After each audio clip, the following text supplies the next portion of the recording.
Good morning, everybody. Welcome back. I want to cover a couple of chapters I read last night. I keep thinking I want to review a little more, but each night I'm reading, and the next day I'm thinking, I better do this. And I read Jephthah in the book of Judges. One of my favorite judges, deliverers of Israel, is Jephthah.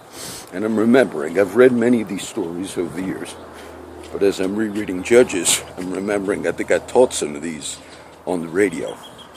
But I was laughing. I'll see if I could get to it. A few little updates. 2 weeks ago, the date of this video, 2 weeks ago, they found an 80-year-old woman burnt to death in her vehicle in the middle of a farm field. Many of the roads I used to ride when I went to the firehouse to work, these are called county roads, okay? I don't like the county roads around here because when you have corruption within sheriffs, they wait for you on county roads. There was a black air traffic controller that was a military air traffic controller for the Navy base where I was stationed in Kingsville. It was a few years ago. But he was left the base and was coming home. I don't know if he lived in Corpus Christi, like I commuted from Corpus Christi to Kingsville when I was a firefighter. But some cop pulled him over. This was public. He shared this story at a forum here in Corpus Christi, and it was also reported in the Corpus Christi Caller Times. But they pulled him over. They targeted him and threw him on the ground, and he said, I'm military air traffic controller. And he asked that cop, this was Kingsville, and the cop said, what's your name, what's your badge number? He said, I don't got to give you shit. But that's all on the country roads where you could say, he went for my gun, and you can shoot people and kill them in cold blood. So this 80-year-old woman was found about 2 weeks ago. It's that way as I'm looking right now. And the first report I read the news every day. It said 80-year-old woman found in the middle of a field off of one of those country roads. Burnt to death. Now, they didn't know she was 80 yet. Okay, they had to do identification. Burnt to a crisp. Whole vehicle. License plates. This is the paper and the online news, KIII, one of the local news. And the license plates were removed from this woman's vehicle. Now, obviously. And in the same exact article, it said the police and sheriff, in that same article, said, this is not suspicious. In the same article, in the middle of a field, burnt to death, license plates removed from the vehicle, but police and sheriff's SOs say there's nothing suspicious about this. It was laughable, but it's not. To even have the gall to put that in the same article. So I figured I'd wait and see. The next report came out a week later, which was a few days ago. They said her vehicle on its own caught fire, and they didn't say again that the plates were missing. Now, I looked at the picture of the vehicle. It is possible that was an accident. You say, John, how could that be? It was in the middle of a field, and you could see that she had gotten stuck. And I just told my daughter the other day, because there's a car that caught fire here. Plastic got caught under the car right where I live, pulled on the side of the road, the car caught fire, and I tried to explain to my daughter. I said, no, that happens because mufflers get hot. I said, and if people get stuck sometimes on the side of the road, and they're spinning their wheels to try to get out, and if it's dry, that those mufflers do indeed catch the grass on fire under the vehicle. So when I saw the picture of the 81-year-old's vehicle, which was in the middle of the field, and you could see she was trying to, get out, and the vehicle got stuck, it's possible that did happen. but I would have no idea why the plates were missing. That's, because we've had people get stuck. Look, we had people that tragically burned to death. You don't have a lot of these, but we've had some. It was in front of the King, when I was a fireman. It was in front of the King Ranch. We had to call some vehicles on fire in front of the King Ranch. We used to make a lot of emergency runs to the King Ranch because we were in Kingsville, and the King Ranch is primarily there. Huge ranch, world's biggest ranch. And that man was stuck in, I don't think I was at that scene, but the guys told me later. I was on duty that day, but the ambulance went and the other units. And I might have been there, I don't remember. But he burned to death in that car because he couldn't get a seatbelt. We cut the seatbelts if we can. There was a little girl, there was a vehicle that flipped over. I'm thinking of these, and I got to teach. But there was a vehicle that flipped over a overpass all the way Kingsville going to the city of Ricardo, which would be south from Kingsville, like you're going to Mexico on Highway 77. And it flipped over the overpass, and it was a mother and a little child, a 2-year-old girl in a car seat. But that vehicle landed on its roof. It was maybe an SUV on the ground over the overpass. But the child was upside down. So they had a tow truck when I got there. Now the rescue guys were supposed to rescue that kid, but they were afraid to go inside that vehicle until they could stabilize the vehicle, because I got there in my fire truck and our rescue team was already there, and I saw the little girl upside down in her car seat in the back of the vehicle. And they had the mother out, and they had the tow truck holding the line from the top of the bridge hooked to the vehicle. And I just saw the girl, and she was underneath. She wasn't injured, but nobody wanted to crawl in that vehicle. They should have. And so I'm going to brag, but I said, no, I need to go, you need to go in and get the girl. So I went in the vehicle, if it wasn't hanging from midair, but they were afraid, because I guess if the tow truck line that was supposed to be stabilizing it, if it destabilized, maybe you'd get crushed in the vehicle. But either way, it didn't seem that way to me. But I went in, and the little girl was crying. I said, "Okay, honey, I'm gonna get you out, but you got to cut those car seats, because this car seat belt goes around the little child seat." So we had knives for that. So I'm just sharing because I'm remembering, and that's common. All right, a few chapters. I forgot. I thought of another story just this morning. Many years ago, I was on jury duty. This is before anything, other incidents you've ever heard me talk about. And we were taking care of a boy named Chris, and his mother is Sunshine, a friend of my wife. Nice lady, Sunshine. Sunshine, I saw her the other day in HEB. I was with my friend John, and she has like a little walker thing, or a little scooter, but she can walk. She didn't see me, so she got up to get something out of the shelf, and I kind of walked up behind her and grabbed her purse real slow. She turned around like somebody was robbing her, and she saw it was me. She told my wife, she said, "Oh, John tricked me at the store." We were watching her son at that time, because she's a single mom, and I think CPS, or this Child Protective Service, had a report about something. So we would take care of her son, Chris, when he got off the bus. After school, he'd come here. It's maybe 20 years ago, instead of going to where he lived, at the apartments my wife manages. But I had jury duty, and so I went to jury duty. But that day I said, "Look, I got an excuse." I said, "There's a kid we take care of. He gets off the bus. He's like he was supposed to be sent to a foster home. But in order for the kid not to go to the foster home, Sunshine had him stay with us as long as, because there was some report of abuse or something, I don't remember." So that's how it worked out. I said, "But I have a child, and he's like under our foster care right now, temporarily, so that should be good enough excuse to get out of jury duty." And when I was there through the whole morning, I asked the court guy, because it was an all day thing. Sandra Watts was the judge, okay? That's why I remember. She was on the news this week.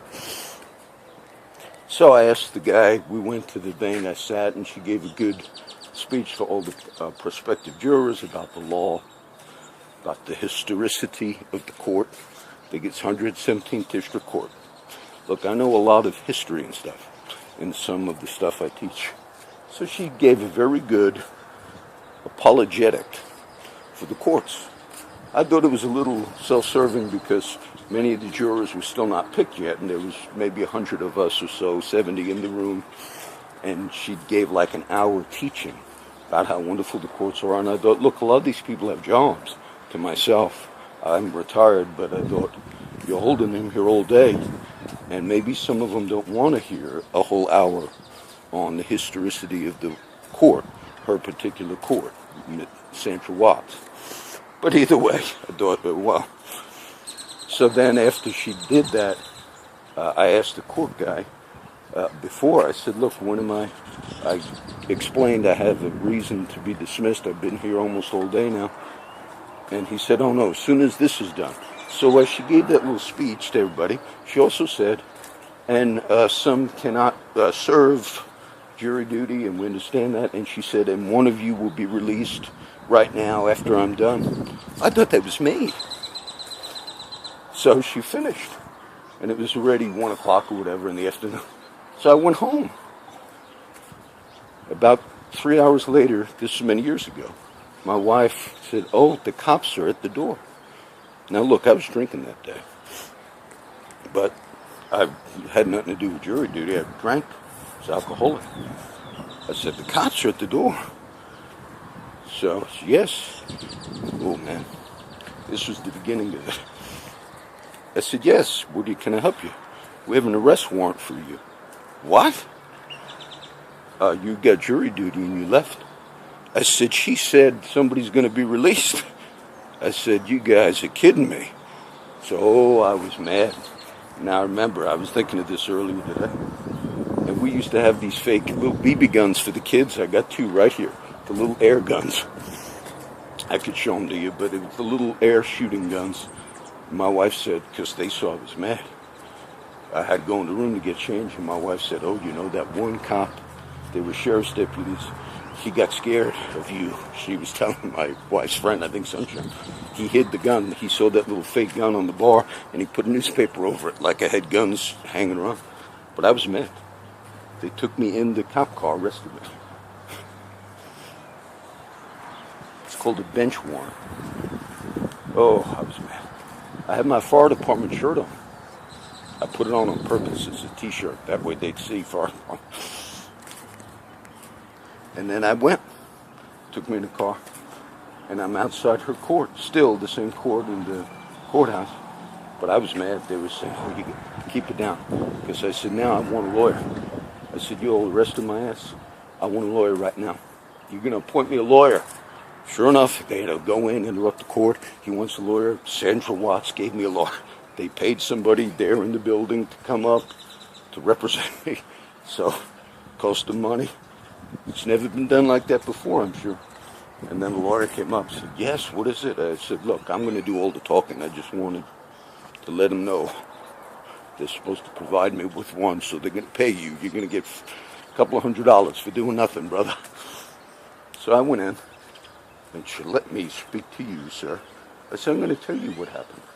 I said, you had said right in your thing that one person is going to be dismissed right now after you were done. I said, and I talked to that one guy. He said, yeah. He said, yeah, I was released, and you arrested me. And then I said, and they had the other people there, but I said, you gave a very wonderful history of this court, Judge. I said, and do you know the foundation of law? And I gave a little historical argument that law comes from the Ten Commandments, which they understand that, these judges here. And I said, but the foundation of it is true testimony. Because they lied about saying that one guy said, oh yeah, you could go. When we were in court, he said, I never told them that. They already started lying back then. You'll be brought before kings and judges for my sake, for testimony against them. I said, now this guy that told me I could leave, I said, he just gave false testimony. Something to that effect. I said, in the foundation of law that you so wonderfully gave a 1-hour speech to everybody is based upon truth, because one of the commandments is you will not bear false witness. So there's your little 20-minute history lesson, Miss Watts. And then I was done, and I went. And I said, now, how do you expect me to get home? And I had drank that day earlier. They said, you're going to have to find a way home. No ride back to the house. That was the beginning. I forgot. I never told you all that. And I was justified in, because that kid, Chris, was with us. Oh, and she even asked me, so you're a foster parent? They were going to check that story out. I said, no, I'm not a foster parent, but we have the care of Chris. They checked. And of course I told the truth, because he had to be released to us as, quote, the foster parents, just for those few weeks until they resolved the matter with the boy's mom, so he could go back to the house. She had addiction problems, I think, alcohol problems too. Never told you that one. There were these 2 chapters I read last night, and I wanted you to see them, because once again they fit in with they just happen to be connecting, and I'm not organizing these chapters. We're looking for one chapter that we could teach the same theme on it. No, I'm just reading. So last night my reading was Luke 20. The beginning of Luke 20, I could teach that. I've taught it before, but it's the questioning of the authority of Jesus. And they basically said to him, who gave you this authority? Who do you think you are? He said, I'll ask you one question. The baptism of John, was it from heaven or of men? And they reasoned. They said, well, among themselves, if we say from men, all the people hold John as a prophet. But if we say it was from heaven, Jesus will then say, why did you not believe John? So they reasoned among themselves. They said, we cannot give you an answer. He said, neither will I answer you by what authority I do these things. I will do these things in the power of the kingdom with the authority of my Father, and you get no answer. You say, and who do you think? Your system is below the system of God's kingdom. You get no answer. All you get is you get to be in the court of God. That's it. That's all you get. You be in the court of God. You stand before God. That's it. You answer to Him. We all answer to Him. So, I like that one. I wasn't going to teach that. But then he goes to the parable, the one Austin shared. So, a certain man had a vineyard, planted a vineyard, let it out to husbandmen. He went away for a long time. This is the common parable, or we see it more than once in the Gospel. And the man plants a vineyard. The man is like God, the Father. That's the analogy, symbol. And he says here, and it's a type of the Jewish nation. It's a type of what God had blessed them with, is the vineyard. But then he said, he sent servants to the farm, if you will. The owner of the farm sent servants and said, we need some of the crops. You just leased it, if you will. So we need the payment. And then in the story, Jesus says they beat one, they beat the other. And then the owner of the land, of the vineyard, says, I will send my son, which is Christ, type of Christ. Now look, Jesus is prophesying of his death, all in these parables, and they have no idea what he's talking about. And he's talking about himself. He says, and last of all, I'll send my son. Jesus is telling this story. They don't even grasp what he's saying. And he says, and then these wicked land leasers said, oh, here's the son. Let's kill him and the inheritance will be ours. And he said they killed the son. Of course, it's a type of what happened in the first century, the rejection of the Messiah by the Jewish people. That's what he's talking about. But he's prophesying of his death. They killed the son. So there's wickedly. And what will he do? And he shall come and destroy these husbandmen and give the vineyard to others. And they heard that. They said, God forbid. And he said, then what does this mean? He quotes a scripture. The stone which the builders rejected, the same has become the head of the corner. He's quoting Psalms. I think it's 18 or 118. Doesn't show here. with the reference, whosoever shall fall upon that stone shall be broken, but on whomsoever it shall fall, it will grind him to powder. So he says, I'm the stone. Jesus says, I'm the stone. You guys are going to kill me, but I'll rise from the dead the third day. And it'll be a reality that I did, and you'll never be able to cover it up. And in the history of everything we understand in epistemology, how we know, all the facts point to that he did it. And even watch the atheist, Christopher Hitchens, who died. I remember once he was debating a Christian. And I always found that strange. Because he said, in his debate, the atheist said, Chris Hitchens said, so even if Jesus rose from the dead, and even if he did all the miracles, and even if all that happened, he didn't debate what he said, but it still doesn't mean he was the Son of God.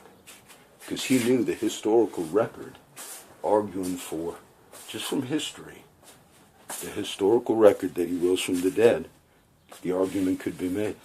So, see, Jesus even said, he said in one of the parables, they will not believe even if one rises from the dead. Now, the story of Jephthah, one of my favorite judges. And I was laughing last night. Now, Jephthah the Gileadite was a mighty man of valor, and he was the son of a harlot. I can't smoke and hold the Bible. So Jephthah, this is Judges 11. Mighty man of valor. But his father had him through sleeping with the prostitute. But he was still a son. The son of Gilead. And Gilead's wife bare him sons. And his wife's sons grew up, and they thrust out Jephthah, and said unto him, thou shalt not inherit our father's house, for thou art the son of a strange another woman. Then Jephthah fled from his brethren, dwelt in the land of Tob. And they were gathered vain men to Jephthah, and went out with him. See, Jephthah was a natural leader, and even though his brothers did not want to recognize him, you see the whole messianic theme here. The story of Joseph, even King David, as he gathered outcasts, vain men unto him. In Scripture you see the army of David as sort of like the disciples of Jesus, gathering outcasts and people. And so you see this in Jephthah. And so, even though he couldn't have the recognition from his brothers, because they didn't want him, because he was considered, the son of a prostitute, he still was going to function in his gift. So he got him an army. Well, and then one day, and it was so, when the children of Ammon made war against Israel, the elders of Gilead went to fetch Jephthah out of the land of Tob. Oh, now they need him. And they said unto Jephthah, come and be our captain, that we may fight with the children of Ammon. We need you, brother. We didn't like you before, but we're having problems with this Ammon group, these corrupt SOBs. And Jephthah, that's why you see me laughing last night. And Jephthah said unto the elders of Gilead, did not you hate me and expel me out of my father's house? And why are you now come unto me? Now I like Jephthah, because he's like, oh, now you want me. Well, don't you remember what happened? He kind of rubs it in their face. He says, you know what? I'll come and fight. You want me to fight? I'll come and fight. But you're going to make me the captain. I'm in charge. No questions asked. Okay, we'll do it. We'll do it. We're in trouble, brother. Come on, help us. So then Jephthah went with the elders of the people, and he uttered all these words before the Lord. Okay, we got you. We hired you. We put you in, Trump. We didn't like you at the start, but we bow. Ryan and Jephthah sent messengers unto the king of the children of Ammon. Now I like what Jephthah does here, saying, what do you have to do with me, that you come against my land to fight against me? And Ammon is probably thinking, the king of Ammon is probably thinking, who the hell is this guy? We had them under our thumb. Is this, oh, that's that brother. That's that brother they called him back. The one they kicked out of the vineyard and they didn't want him. He came back. So the king of Ammon answers. And I find this, I'm not going to read all this. This is Judges 11. He says, oh, you have our land. That's our land over there. Because you took it when you all, hundreds of years ago, when you fled Egypt, this famous story of the Red Sea, and God delivering the people by the hand of Moses. And the king of Ammon now is going back to that time, a few hundred years earlier, and saying, so you took our land back then. Now, Jephthah, you'd think, son of a prostitute, fighting mighty men, you'd think he wouldn't have any real ability to argue his case from history, but he does. This reminds me a little bit of what Putin did. I'm not going to do all this. He says, no, let me tell you something, king of Ammon. This is Jephthah. He says, when we were fleeing and we went out through the Red Sea, and he mentions, Jephthah goes down and mentions historically all the other little nations that they needed permission to pass through their land. And each nation he went to, the children of Israel, at that time in the history of Israel, they would not give them permission. And what Jephthah says is, as he recounts the history, he says, and when this one didn't let us pass through the land, we did not forcefully violate international law and go in and possess those lands. We passed along the coasts. This is going back to the history of when they fled, okay? Not the possessing of the land in the time of Joshua. So they're not possessing these foreign lands at that time. They're just asking for permission. And the other countries at that time, this is the history Jephthah tells, whenever one of those other lands said, areas said, you can't come in, they didn't go in and take the land. Jephthah's saying, we never did that. We acted justly.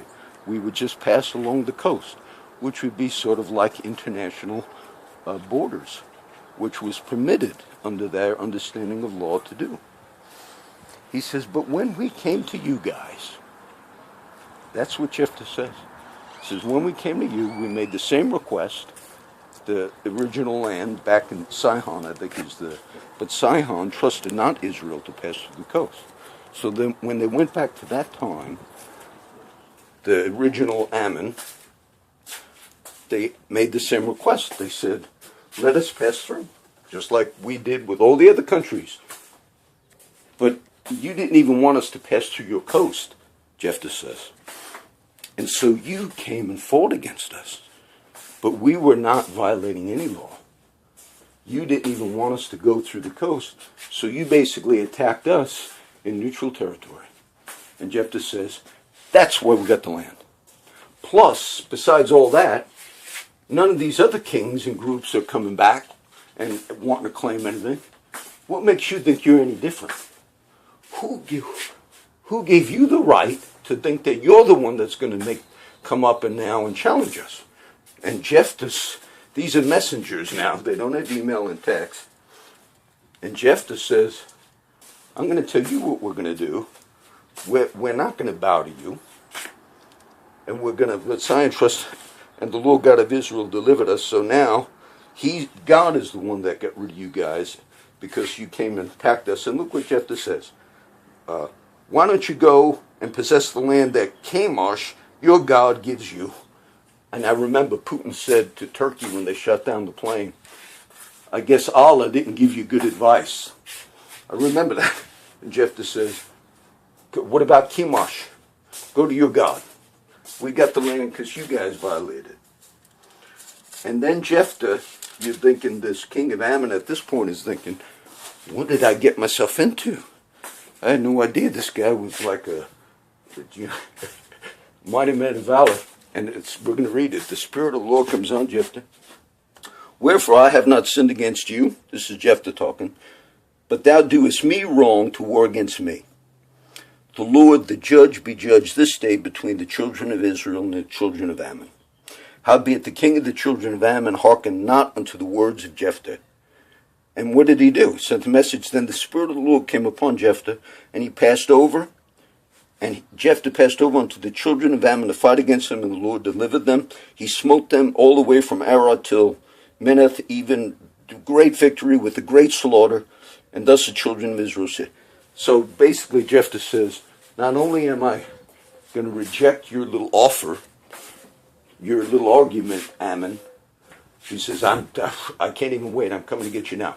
I could just see the messengers coming back to King Ammon thinking, what did he say? Was he afraid of us? The messengers, no. He's on the way, brother. What? Oh, I can't even make a deal now. It's too late. It says, with a great slaughter. And the Spirit of the Lord came on him. And a great victory. And I like the way those two stories interacted.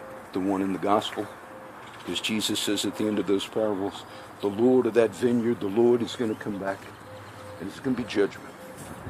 It's going to be judgment. And when you see me mention all these cases and all these things, open things, God says, you will be brought before kings and rulers for my sake, for a testimony against them. And do not premeditate what you will speak ahead of time, because it would be my Father speaking through you. And so this is an aspect of the kingdom of God.